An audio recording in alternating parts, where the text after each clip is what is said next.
and I wish to invite Ambassador Syed Akbaruddin ji, former permanent representative of India to UN and Dean Kautilya School of Public Policy, Hyderabad, and our alumni, University of Hyderabad, for this special lecture on G-20 and role of Indian presidency, with a big round of applause.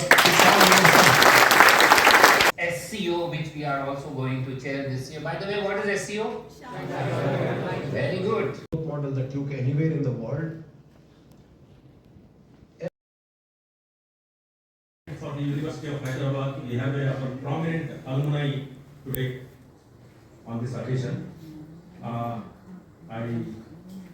welcome respected Ambassador Syed Akbaruddin ji, former permanent representative of India to UN, and Dean Kautilya School of Public Policy, Hyderabad, and our alumni. He did his MA in political science in the batch 1980 to 82. Professor Syed Ainul Hassan ji, Vice Chancellor, Maulana Azad National Urdu University. Professor B.J. Rao, Vice Chancellor. Professor R.S. Sarraju, Pro Vice Chancellor. Professor E. Haribabu, former Pro Vice Chancellor, University of Hyderabad, and member Steering Committee for G20 India 2023. One Earth, one family, one future.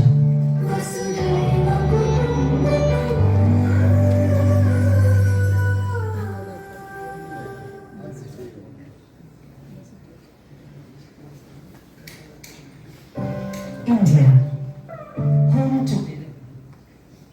I request Ambassador Syed Akbaruddin ji to kindly come on the dais. I request Professor B.J. Rao, Vice Chancellor, to kindly accompany him.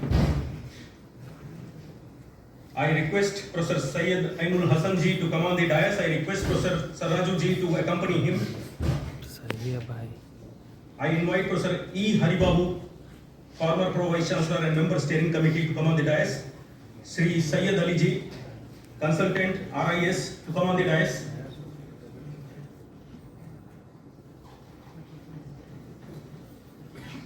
I now request Vice Chancellor to welcome Ambassador Syed Akbaruddin ji, our alumni, with a bouquet.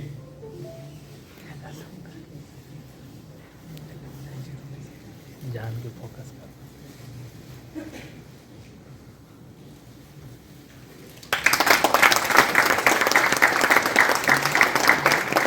I request Vice Chancellor to welcome Professor Syed Ainul Hassan ji.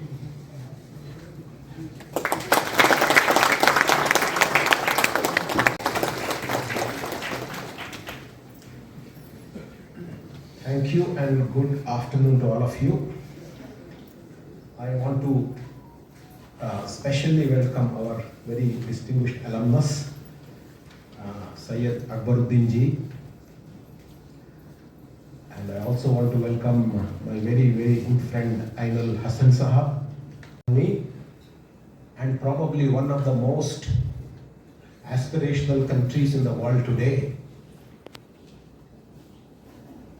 We can not only showcase our prowess to G20, but also in some very tangible manner guide G20 into a newer model with damaging effects. Any growth model that you can anywhere in the world,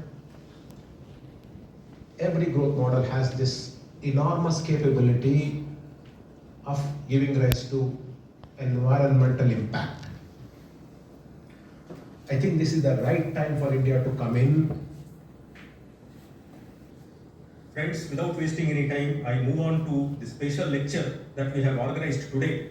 And I wish to invite Ambassador Syed Akbaruddin ji, former permanent representative of India to UN and Dean Kautilya School of Public Policy, Hyderabad, and our alumni, University of Hyderabad, for this special lecture on G20 and role of Indian presidency, with a big round of applause.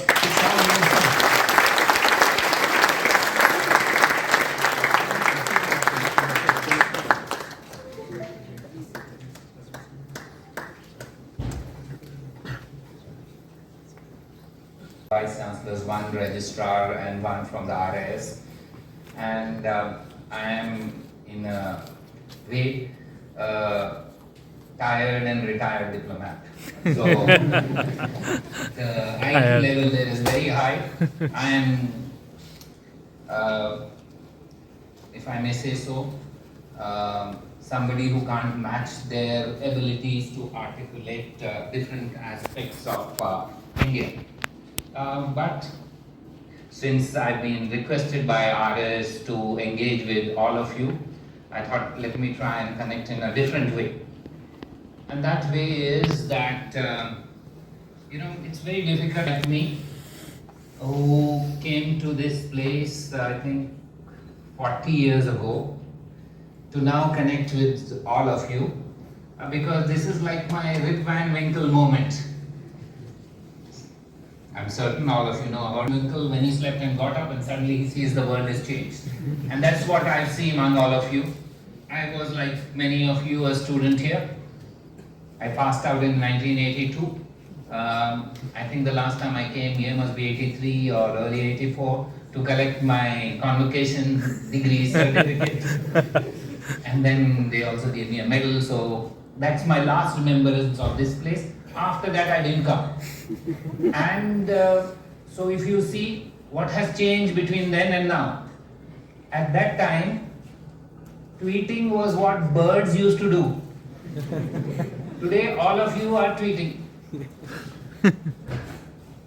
And when they said apps was what we used to be told to apply to American universities or other universities. But now apps are something on your phone. And cloud was in the sky, not owned by Amazon or Microsoft or anything. So you can see how out of touch I am with all of you. So you will pardon me if my presentation is also a little bit out of touch, because I was told, Ambassador, don't talk high politics or something, give them in bits and bytes. So I decided I will have a small little PowerPoint so that you understand and I can connect with all of you. So that's by way of introduction. Of course, you are very clever people. So the first map, if you see the word, is about the G20 members. I just thought I'll fool you, but you got it right. Okay, tougher coming. Who started, where did it first meet? You seem to know a little bit, not the full thing. Where did the G20 first meet? Doesn't go, if there is a problem there, it doesn't come? No. Cross-boundary issues, by their very nature, needed to be discussed at a political level. So they decided that let's start with macroeconomic policy. However, this was 2008, and once politicians join, you know what happens. They start discussing everything like all friends join and discuss. It's not confined only to macroeconomic issues. It started expanding. Geopolitics also. And what did it do? Sustainable Now discusses sustainable development. Then there was a pandemic, so health. Then there was climate and environment. There was issue. There is financial architecture coming up. We just heard about debt crisis. I'm just putting 5 ... So can you tell me how many sectors are there in G20 now? No, 5 is only. I didn't want to go down because it will take me more than half an hour there. Anybody? How many sectors? There is energy, there is food, there is refugee crisis. 17 included in sustainable development. Pardon?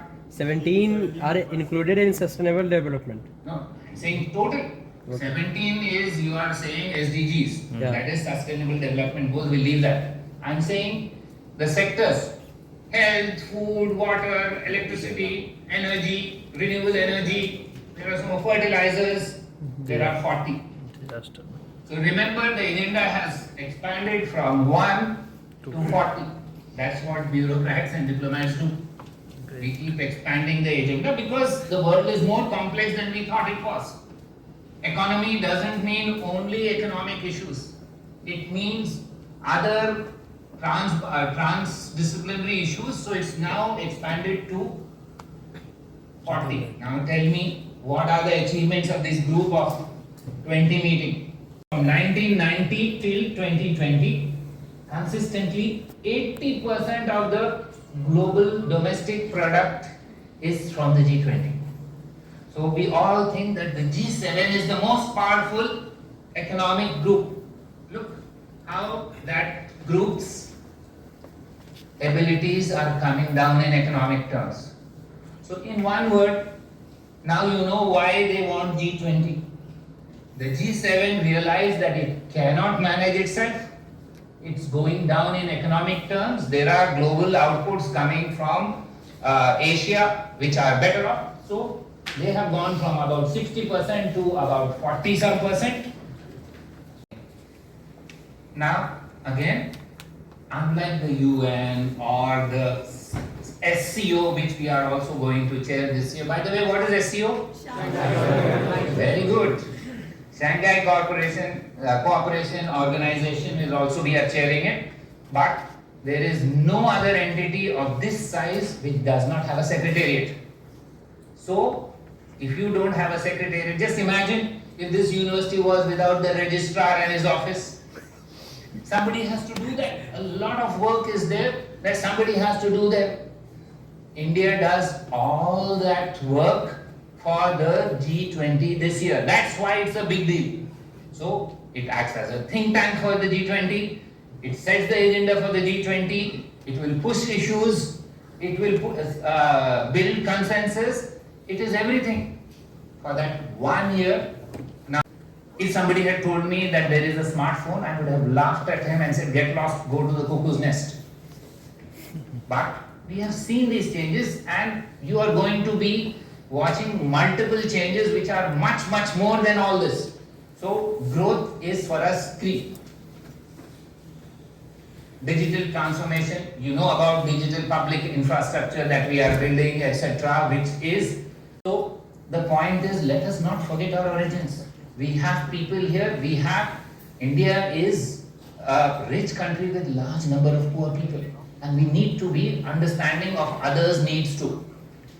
What are the challenges ahead? So you're saying, oh sir, this is what India will get, this is what are the challenges? That means everything can happen. Can G20 walk the talk? Is it possible? Can they do? And if we have to scale you, we would like to give you 10 out of 10. Yes! We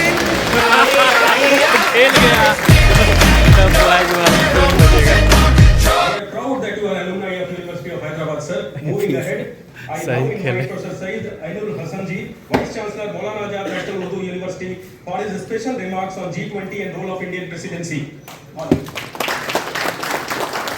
MANUU कहने देते Vice Chancellor Mr. Rao,